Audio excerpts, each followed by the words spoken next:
Hello everyone and welcome back to the Wicked Weekly. My name is Brian if you happen to be new around here, and we've got several of you to thank before we dive fully into the Breach Refined patch notes. First, I want to say welcome to the 311 of you new faces here at the channel. Thanks so much for taking a chance on the content, but also a special shout out and thanks to Trip, Robert, and William who've hit that join button and become members here on the channel. Thank you so much for your support. It really means a lot to me and my wife, and we're going to keep making content for you guys, so hopefully you all continue to enjoy the content, obviously free of charge. All right, let's dive in. This is the patch notes video. Feel free to use the chapter markers in the description or the video player, so that way you can jump to any specific section. If there's something that interests you the most, I will try to give you guys my thoughts along the way. But here we go. Kuro starting us off with, hey folks, here's an early peek into the Breach Refined update launching on June 26th, 2025, which at the time of this recording is tomorrow. This video might be going up that morning, so hopefully you guys enjoy. After shipping hotfix 4, the next goal while they've been working and continuing to work on co-op was to work on some of the bigger feature requests that all of you have sent over. This patch represents us diligently working on exactly that. The Breach Refined is a direct response to all of your feedback, comments, and suggestions. So without further ado, here's what they've been up to. In terms of performance, and we highlighted this in a previous Wicked Weekly, how just fast the game loads, how much faster the game is. They've got startup time is optimized. It should take a lot less time to reach the main menu. The optimization of updating static entities. They've resolved spikes related to spawning certain types of entities. More fixes in garbage collection memory allocations, and optimized for leaves falling from trees. Quality of life improvements are quite substantial, so this is going to be a big list for everybody. Attack and rune attacks now have ledge protection. I have seen people kind of upset that they have entered in that in. My hope is that with really any of these things, these can all be turned on and off when custom realms becomes a thing. They did add realm tiers. We'll go through that here in a little bit, but custom realms will be the evolution of realm tiers, allowing us to kind of really pick and choose what we want. Anyway, for those of you who are frustrated by that, just note that that's what I think the game's direction is going, as the devs have hinted at it. Anyway, they've also added the ability to reset tutorials in the gameplay settings. They've improved and updated older tutorials. They've improved ingredients so that the buffs now stack instead of refreshing. One thing I hope, and I'm going to be testing to see with all these little changes right here, is we have continual questions about what certain enhancements mean. And I think hopefully this means they're also kind of giving us that information. What does that mean? Recoverable, life, etc. How does that truly play out? I think just opening that up to all of us normie gamers out there that are like, I think I know what this means, but I don't really know. Anyway, my thoughts over. Let's continue on. They've improved the ingredients so that the buffs now stack instead of refreshing. Chests can now be assigned carpets with signifiers of what's inside. Easily mark your chest with food, weapons, etc. I love this. Fallen Ember UI will now persist after using a Fallen Ember to reroll, add an enchantment, so that the item no longer needs to be reselected each time it's used. That's going to be very convenient. When using a Fallen Ember, rings are grayed out to indicate that the item cannot be used to change them. A proper loading screen has been added to show art of the area being loaded into, and will also provide random hints. They increased the amount of bounties and challenges a player can receive per day. They added in more bounties and challenges into the game. They standardized the default rune HUD to be the same as both keyboard and controller, with the option of returning to the older HUD version. The vendor items also now will be organized by their tier level requirements. Plagued items now will have a different UI visual. The bounty challenge circular map indicators now have a different colors that match the icon colors within the UI. They added in an indicator to enemy health bars to show that they are 5 levels or more above the character's current level and are deemed too difficult to fight. The item drop bag now has a proper model and textures. It now takes much less time to fish at fishing spots. The low amounts of copper currency have been removed from the drop pools of shinies. Added tools and gems to the shiny drop pool. They received the recipe UI and now show where they can be crafted. They increased the number of basic map markers that can be placed from 12 each to 99 each. Oh, thank you. Thank you. The faction present in the current zone is now visible upon each transaction and on the clock HUD area. Bombs and flasks can now be put into cupboards. That just is silly, but I like it. Tools can no longer destroyed upon reaching 0 durability. Added in HUD indicators for the entrance to the interiors where pestilence bosses are spawned. Elevation will now be considered when placing map icons with certain radius of the player character. Oh, that's honestly really good. All keys now have unique icons. Heat, cold, and electric damage now have been renamed to fire, ice, and lightning respectively. Implemented proper animations for halberd backstabs. The Feliner now attacks more like a normal sword rather than a rapier, and the animation for digging has been updated to better fit with the perfect strike system. In terms of quest, what are we getting? Well, we get a new quest, A Small Mercy. Eleanor will be waiting at the Serum after they wake up in the Rookery. She has a request for the Serum in return for their aid, she will provide various services for them. The Innkeeper's Husband, this is an updated quest. Gordon is now available immediately upon reaching Sacrament, but will temporarily leave Sacrament after Ellsworth's speech, whereupon he will need to be rescued. Servant of God, updated quest. Speaker Lucian will now be waiting to speak with the players just south of Sacrament Marketplace at the Cook's Fire. All quests will now grant experience upon completion, and quest NPCs are now improved animations when you interact with them. Some input updates. They've improved input and targeting responsiveness. Honestly, this is great. I've been feeling a little bit frustrated at times. I'm hoping that kind of addresses that. They added the ability to change targets during attack windups. That is, I think, a really big change. That's going to be interesting to see how that feels when, kind of putting into practice. Stay tuned for, I guess, my Breach Refined review. I've been trying to get you guys a review of my 200 plus hours so far, but I keep just getting busy. Anyway, moving on to areas. Iona's Cavern is now proper lighting throughout the zone.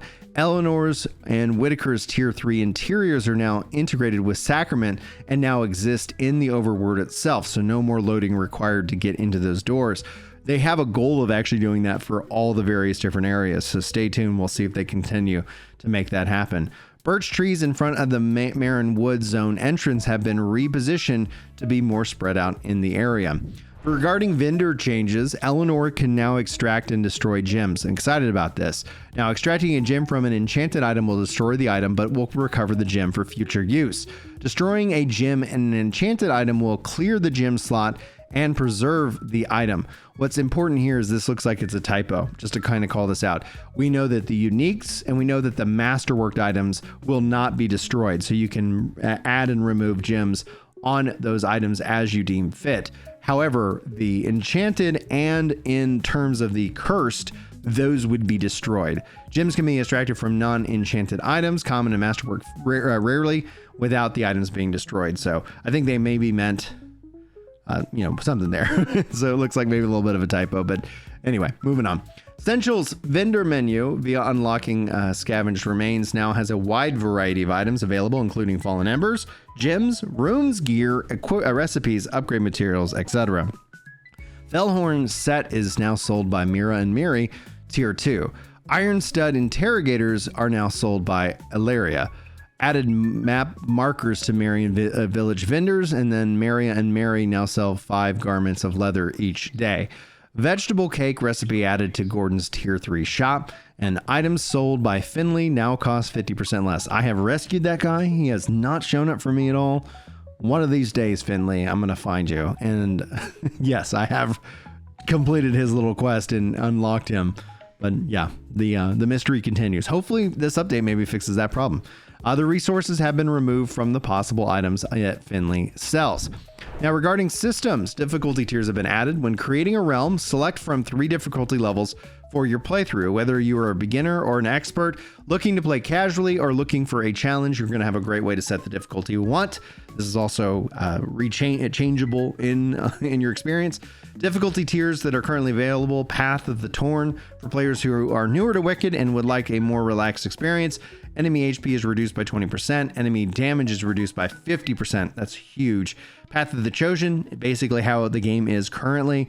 and Path of the Unspoken for players who are looking for more challenging experience. Enemy increase by 20%, damage increased by 35%, enemies have increased poise, and player XP gains have been increased by 20%. I do wonder in terms of Unspoken when it comes to endgame farming, if there's also going to be additional benefits in terms of resources where upping the level of difficulty means you also get more experience. I mean, more resources. In this case, like XP at level cap doesn't really mean much. So I'm just generally curious. We'll see how that plays out. Again, this is also phase 1 of these features. They're going to continue to expand on the realm tiers and then essentially getting into custom realms here in the future. Whispers and fast travel has been reworked. Elder Whispers, where players can fast travel freely via any of the Elder Whispers. Lesser Whispers can be upgraded to unlock fast travel per each Whisper. What this means is that every area basically has its Elder Whisper and you can travel to it and it's going to be in the menu. And for the other Whispers that are in the area, you have to make offerings and upgrade them to unlock that feature. Anyway, Perfect Strike system and resources have been added. Hitting resources with perfect timing speeds up the gathering process. Perfect strikes will result in more loot and more focus is gained. Basic ranged attacks now cost stamina. The basic arrow rune attack now costs stamina. The basic spells like staffs and wands now cost stamina. Fire dart, fireball, etc. The aforementioned runes that cost stamina will also generate focus. Weapon upgrade path changes. Weapons past tier 2 will now require special resources to upgrade, such as Sarian parts or boar parts. Weapons that are acquired from drops, chest, and bounty challenges now start at a higher upgrade level than before. Innate character rune ability slots have been added. Player characters will now be able to slot in utility runes that are tied to their character and not to their items. Up to a maximum of 4 can be set at any time and can be replaced at Eleanor in Sacrament. Players will start with 2 slots and can add an extra slot via Plague Eye Core upgrades in the Watcher. Utility runes that can no longer be slotted into weapons, and characters will start with a basic heal rune by default. The required amount of kills for summoning the Pestilent boss has been reduced from 65% to 50%. Experience is granted when dying to a boss, the amount gained depending on how much damage was dealt to the boss. Gathering resources now generates focus and grants experience. Wand and staff runes can now be slotted into either weapon type. For character customizations, 3 new beards have been added. I'm really interested in checking those out. In terms of gear, Sacrament Guardian set has been moved to tier 1. Fellhorn set has been moved to tier 2. For the enchantments now show what grouping they belong to, shown as an icon at the start of the enchantment. 2 enchantments of the same grouping cannot appear on the same item, e.g. damage increased by 3 to 10% and rune damage increased by 4 to 15% cannot exist on the same item. Elemental infusions now have their own grouping and can be rolled separately from other damage-based enchantments. Groups are damage, elemental, focus, health, stamina, defense, and speed. Enchantments which do not belong to any of these groups can be rolled without any restrictions.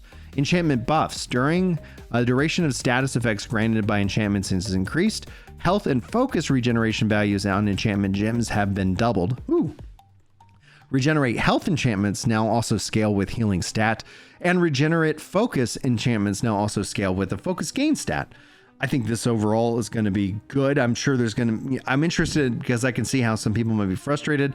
I think this is going to be an adjustment period. Overall, everything I read here does sound really good on paper, and I'm going to let you guys know how I feel about all of that once we get to go actually hands-on with it here in a little bit. For the nerfs, and I like that they actually separate enchantment nerfs out on their own. Plagued enchantment raw values have been reduced to match the ones on magical enchantments, but conditional enchantments on plagued items still have greater overall values. They reduced life skill coefficient from 0.3 to 0.2. The focus cost and damage taken stats now have diminishing returns, so that stacking them should be less effective. Focus cost and damage taken enchantments are generally weaker. Focused enemy armor decreased by 25 to 50%, decreased to frozen enemy armor decreased by 15 to 30%. All of this, I'm going to tell you hands down, really we would benefit from just a general character screen that shows all of our stats and what's being, added on to, etc. What's our total damage increase across various different, enchantments and pieces of gear. We know that's coming. That's something I'm looking forward to, hopefully sooner rather than later. Anyhow, moving on, they removed XP percent. Oh, excuse me. They removed gain X percent health once per rune attack. They added in gain health equal to X percent of focus spent. They said they added gain X percent health on damage dealt against frozen enemies. Neat. Execute infected low health enemies on damage death. The certain keywords and enchantments descriptions are now highlighted and have their corresponding icons displayed beside them. For enemy and bosses, they added a new enemy, the Torn Wretcher. This spawns additional enemies until defeated. They updated model and textures for the Lost Huntress. They introduced new attacks for the Winged Brood. They implemented the Lost Huntress hitbox during a 3-hit combo. They improved Drax's turn animations. All of Drax's attacks are now parryable. Polished Neath Screamer attack combos. They reduced the damage of Torn Crawler attacks. Some Torn Crawler attacks are now parryable. They improved Torn Crawler attack hitbox, grant enemies now drown at lower depth, and Risen Stalkers now have more delayed crossbow shots. Then the Nith faction has a new faction-wide ability that slows players in affected areas. Regarding balance changes, the fall damage has been halved. The scaling has been changed from the stamina-based runes sold by Ilaria so that they scale with the player's level and not with the weapon type. Stamina is frozen for a short window upon quick stepping rolling. They reduced the drop rates of weapon oils. The elemental status effects, they reduced shatter damage on frozen enemies significantly. The infected enemies now have reduced fire damage resistance. For attributes, they've invested focus attributes now so that it increases your focus gain. They increase the amount of stamina that you get per attribute point, and they increase the staff cap ceiling on the stamina attribute. For equipment, they upgraded the level of dropped items has been increased in early and mid game. The level of dropped items have been reduced in late game. Gear level requirements are now determined based on tier when dropped, and this would apply already to existing gear, and rings have no level requirements anymore. Regarding rings, the Ring of Determination had its secondary effect removed. Focus cost decreased by up to 60% based off missing health, so a little bit of a nerf there. A Battlecry Ring has had its secondary effect removed, cannot lifesteal. And then Crow Ring now has its primary effect nerf, max stamina increased by 40%. Slightly increased the drop rates of gems. They removed experience rewards from bounties and challenges on completion. Plunge attacks now deal knockback damage. They slightly increased repair costs. They slightly reduced the damage dealt by the cold sling. The Vial of Poise has been changed to Vial of Defense, which increases poise and reduces damage taken. That's a really good change there. I'm excited about that. The weekly bounty enemies have had their level increased slightly. For music, they've improved music mix, the new music for plagued areas and bosses. They improved music system for a more robust explore and boss fight performance, the tavern interior coverage, and they improved the timing of Derek Cinemax musics. For audio, they polished sound effects and custom VO for new enemy plagued leader and female lumberjack enemies. New haunted enemy voice design and the winged boss model variants. Music integration and VOs for a small mercy quest. Music integration and mix for nameless pass and query areas. Music integration and mix for the plagued areas. Bespoke UI sound effects and new fast travel and whisper upgrade menus. They added a new repair powder sound effect, a new destructible drum sound effect, a bell sound effect with ashen tunic armor. They added in Balak tall platform landing impact sounds. They added in ambient rope creaks and bridge surface on the Marion Wood treetops. They improved the use of the Bane moth attack sound effects. They improved Unbreakable Egg sound effects. They improved Goat, Chicken, and other critter audio. They improved Kalen Vista ambience. They updated the stagger sound effects and the sound effects for freeze and unfreezing enemies, the smaller secondary ice shatters. They added in enemy weapons and parry impact sound effects, which give more satisfying parry responses. They added in helmet effects on serum violations with full coverage helmet when it's equipped. The audio coverage of the new Aryan Sacrament, like the new Woodcrafter and Enchantress stop errors. They updated the WISE 2022 1.19 or they updated the WYs. All right, cool. They improved performance of room-aware object processing. They improved stability of music scene manager. They added in sound for creep heart destruction and match animation. For cinematics, they polished lighting on some of the cinematics. For visual effects, they added hit destruction and liquid effects to Savor Lab bottles. Derek visual effects update and added in secondary ice visual effects upon shattering frozen enemies. For the locations, they added in updated localization text in many places in multiple languages. But here's where I'm going to take a little bit of a breath and say, like, if we just bring up all the bug fixes on screen right now, you can see they have been fixing various different bugs. I do want to apologize because I'm not going to read all of this to you. I'm just going to point you over to the official forums if you want to kind of go read this by yourself. The reason ends up being is that there's a good chance, like me, many of these bugs you haven't been hit by. I'm sure there's a bug or two that you have been. I know I have been as well. I would love to see the bug section in the future broken down in two ways. Like, here are player reported bugs, and then they have been fixed, because that would communicate like, hey, this was reported by the players. This is what the players have talked about. And I think those would make more sense to highlight because those are at the forefront of our mind. This includes things that maybe we're not even well aware of, but you can see here lots of fixes that are in place. So if you guys want to go read this for yourself, please go check out the official forums, or you can just pause the video and you can see all the different things. And like I said, this is an extensive list, and this video in and of itself is already as long as I really want it to be. So I thank you guys so much for joining me. If you got something good out of it, leaving a like is a great way of saying thanks and also helping the content here on the channel. Outside of that, I just wish you guys all the very best. Thanks for hanging out. Hopefully you got something good out of it, and hopefully I'll see you in the next video. But until then, take care. I ain't asking for no safe space, just a world with hard and honest stakes. Not some boardroom check delusion built on fear of some backlash quake. Let us speak, let us role play free, don't cage the soul of fantasy.